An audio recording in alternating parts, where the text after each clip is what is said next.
Hi, how are you? It's Matt Watson here from Carwow. I'm sat in the new Audi RS e-tron GT. It's essentially Audi's version of the Porsche Taycan, and I'm going to see how quick it is over the standing quarter mile and to 60 miles an hour using my specialist timing gear up here. Now, if you think this car looks a little bit odd, it's because it's a pre-production car. It's still a little bit secret. I can't show you the interior of it. The outside is covered in some stickers, so you can't make the full outline of the car out. But I am allowed to drive it, and I am allowed to launch it, so that's what we're going to do. See how quick it is. Is it as quick as a normal internal combustion engined RS car? We're going to find out. But before we do, please make sure you subscribe to this channel and hit the bell icon to turn your notifications on. That way you will not miss a single upload. Also, if you're thinking about buying a new car, click on the pop-out banner up there to go to Carwow to see how much you can save. On average, people save £3,600 on a new car through us. Alternatively, if you want to just check that out at a later date, just Google "Help Me Carwow" and you can go to our website. It's dead easy, and my team and I are there to help you choose the right car for you and make sure you get it for a fair price from one of our trusted dealers. Anyway, let's get on with this video, shall we? Buying a new car? Then head to Carwow and my team will help you find your next car at a fair price. Carwow, your one-stop car buying comparison site. Now, before we crack on with this launch, I think it's only wise to tell you a bit more about this car and have a good look around it. So we'll come back to the launch a little later on. Sorry to tease you, but it will be worth it. Let's talk about the e-tron GT's design. Now, I know it's all covered in stickers, but you can still get a good idea of what it looks like. The car is actually wider and lower than an RS7, though it's about the same length. Here at the front, you've got the classic Audi grille, though most of it is filled in. There's only a few vents here and here we've got the sensors for all the driving aids. There's some more vents here which cool the electrical system, and they can shut off when it doesn't need cooling to reduce the drag. I don't know if you can see this, but the shape of the bonnet is really cool. It's very interesting. Down the sides there's some more vents, and usually for Audi they're not fake. They actually smooth airflow over the wheels, which brings me on to the design of them. The way they're flat, once again, help reduce drag, improves your efficiency. There's some more vents here. They're real as well. What's going on? And down the sides, you've got this strong crease and very sloping roofline, even though this is a four-door. This roof is carbon, though as standard, you get a glass roof. Now, moving to the back, you'll notice these muscular haunches. I really like the look of this car, even with this silly patchwork stickers on it. Then at the back, you have a spoiler. So it's active and it pops up at 50 miles an hour, and the height it pops up to is determined by what driving mode you're in. So it goes a bit low for in comfort and a bit higher for more downforce if you're in dynamic mode. Speaking of which, down here, we have a diffuser. And Audi assures me that's not fake either. It actually does help smooth the airflow over this car. It's got a flat underfloor as well, once again for reducing drag, and they say that this is more aerodynamic than an RS7, and there's nothing on this in terms of vents or shapes or anything like that that doesn't serve a purpose, so none of you use your styling nonsense. You probably noticed this. One of my favourite features of the car, this rear light bar. In fact, the lighting system on this is very, very cool, but to really appreciate it, we need total darkness. That's better. Now, being an Audi, you don't just have lights, you have lights that dance. So when you unlock the car, the taillights do this. Ooh, cool. And then when you lock it, it'll do another little dance. And now for the fronts. Unlock.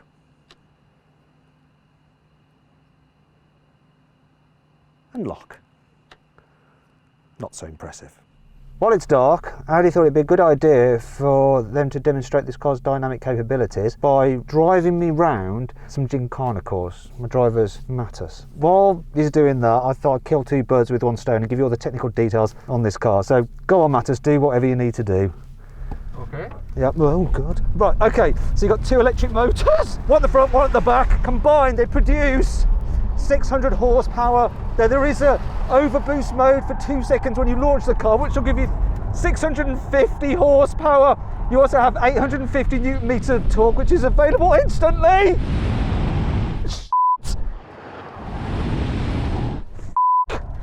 Right, where am I? Oh wait, this thing weighs about 2.3 tons, though it doesn't feel like it when he's driving it. The car has a 2-speed gearbox, so first gear is operated up to 50 miles an hour, which helps with the launch, and then you have second gear after that. 0 to 60 takes 3.5 seconds, and you've got a 93 kilowatt hour battery. Oh my God. Oh, and it's got a limited slip differential at the rear which allows him to slide it. I hate you. Now let's talk about the interior design of this e-tron GT. So being an electric car, sustainability is important, and that's why lots of recycled materials are used throughout the cabin. For instance, the dash and the centre console, they are trimmed from old trousers. Then on the door tops, you've got recycled bandages from the local hospital, all very eco-friendly. Obviously that's all nonsense. This is just a covering material, so you can't see what the interior of this car looks like yet, because there'll be a big reveal later on in the year. What I can show you is the steering wheel, which is very RS-like, though it is missing the RS button that you get on the very latest RS cars. There's some new RS seats, which I can confirm are comfy and supportive. But I can't show you anything else, I'm afraid. Though I want to see what it looks like. So maybe I can just uncover this and you can see my reaction and get an idea of what it's like. So if you don't mind just moving just over there, and I'm going to uncover this car and have a look. All right. Oh no. Oh dear, oh dear. Oh, that's just awful. What have Audi done? If you think that BMW has dropped the ball with its new grille, then wait till you see Audi's latest interior. Shocking. I'm joking. Or am I? Here in the back seats, while knee room is pretty good, the footwells do seem a little bit cramped. Also, if I sit up straight and back, my head does touch the roof. That's because it's sloping quite a bit. However, I'd probably travel like that with a bit of a slouch on, though someone over 6 foot will struggle. The e-tron GT obviously has a boot, but that's still secret, so I can't show you or tell you the capacity just yet. It's a clearly automated tailgate though. It also has a front boot. But that's also secret. Okay, finally we come to the time when I'm going to launch this Audi RS GT e-tron. As a benchmark, I've actually done an 11.4 seconds standing quarter mile in an Audi RS7 and an 11.3 out of an Audi RS6. Can this e-tron GT beat those times? Let's do it. Left foot on the brake, floor the throttle. That's it, then I'll just release the brake. Here we go. Oh gosh, that shut off. Oh, you can feel the gear change quite noticeably. Here comes the end of the standing quarter mile. What we got? Oh yes! We did a 10.94 standing quarter mile time, so quicker than any other 4-seater RS car I've driven, and a 0 to 60 of 2.88 seconds. Audi claims, oh, it'll do it in under 3.5 seconds. Too right it will. Not as quick as a Porsche Taycan Turbo S, but still pretty darn rapid. What I've done now is set up an interval where I can measure the speed between 30 and 70 miles an hour. So imagine you're just crawling onto a motorway slip road and you suddenly need to accelerate up to the national speed limit. I'll show you how quickly this car can do it. So I'll just tootle along. Just below 30, and then I'll floor it. So here we go, just below 30. I'm going to floor it. 3, 2, 1. Christ. So it went from 30 miles an hour to 70 miles an hour in just 2.72 seconds. I think that would be pretty handy for overtaking, don't you? That's my favourite bit actually, that. Whoa! 2.71 seconds this time. Let's see if we can do better. 2.70 seconds. Doesn't get boring. There's one last thing I forgot to do, and that's a brake test. So I'm going to do it from 70 miles an hour. Let's see what happens. It's got to do better than 50 metres. Oh! There we go, we got it. It stopped from 70 miles an hour in 46 metres. That's not too bad. If you want to see how it compares to another RS car, click on the pop-out banner up there to go watch that video, and you'll see what the braking is like in a conventional RS model. Let's see what this e-tron GT is like to drive on the road. So I'm in comfort mode now, so that means the suspension is slackened off, and it's got 3-chamber air suspension. And it goes over bumps pretty well. It's quite comfy, relaxing. Seeing as this road is going to get twisty, I'm going to put the car into dynamic, but I've got to fish around under all the shrouding here to get it into the right mode. There we go, in dynamic now.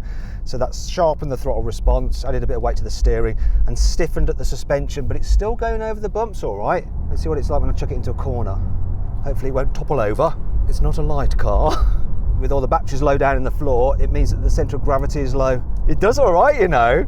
Obviously you've got four-wheel drive traction and that instant throttle response, so it really can get a move on. You've got to remember it's not an outright sports car, it's a GT car, but it's driving really well. I can't actually believe it weighs 2.3 tonnes. A lot of this car is actually very similar to the Porsche Taycan, but Audi set it up differently. So the steering, the suspension setup. What it doesn't have that the Taycan has is the active anti-roll stabilisation, but hooning it down these roads, it doesn't feel like it necessarily needs it.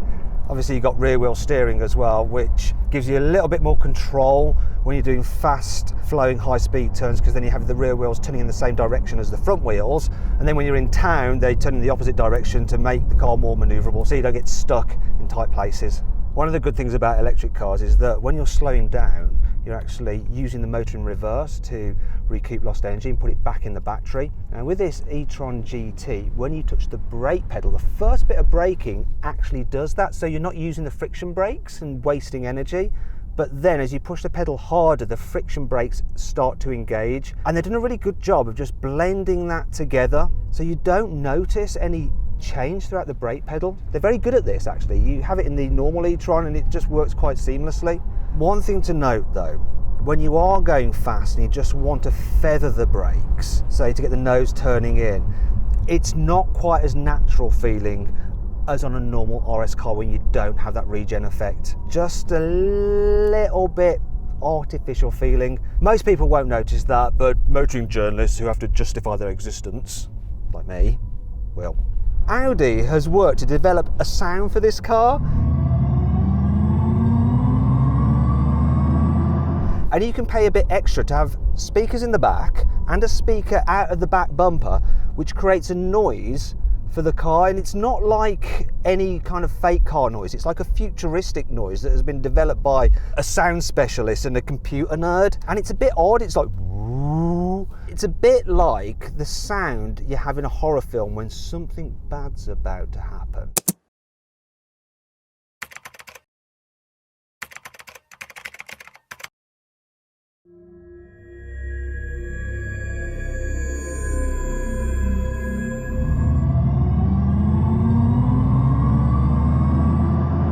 But it does create an atmosphere when you're driving it. Do I like it?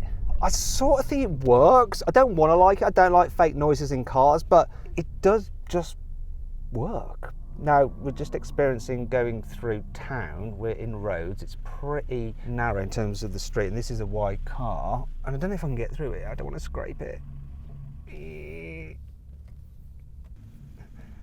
Mate, you could have had a go. You're in some old battered Hilux. I'm in a brand new Audi prototype. Yeah, we're all right. Good. Let's continue. Speaking of sound, when you're just cruising along, it's a quiet car to travel in. There's no internal combustion engines whirring away. Soundproofing's good. This one's got double glazing. It's all very relaxing to travel in. There is one thing to think about, and that's charging. You see, the charging infrastructure where we are here on the Greek island of Rhodes isn't great. And this car has a 93 kilowatt hour battery, which will take an age to charge if you have to do it from a normal 3-pin socket. However, it is capable of charging at 350 kilowatts, if you can find a 350 kilowatt charger, that is. If you can charge it from 0%, so empty, to 80% full in just 20 minutes apparently, which is rapid. I mean, it takes me that long to have a piss. As for the range, well, Audi says it will do 250 miles on a full charge, which is okay. It's going to be more than enough for people's commutes, and you should be able to do some long distance drives without too much worry. But it is down compared to the range you can get out of a Tesla Model S. Tesla is still leading the way when it comes to the range that you can get out of an electric car. One more thing to tell you, the price. So for the normal Audi version, you're going to be looking around £100,000, whereas for this RS model, £130,000, and it'll be on sale from spring 2021.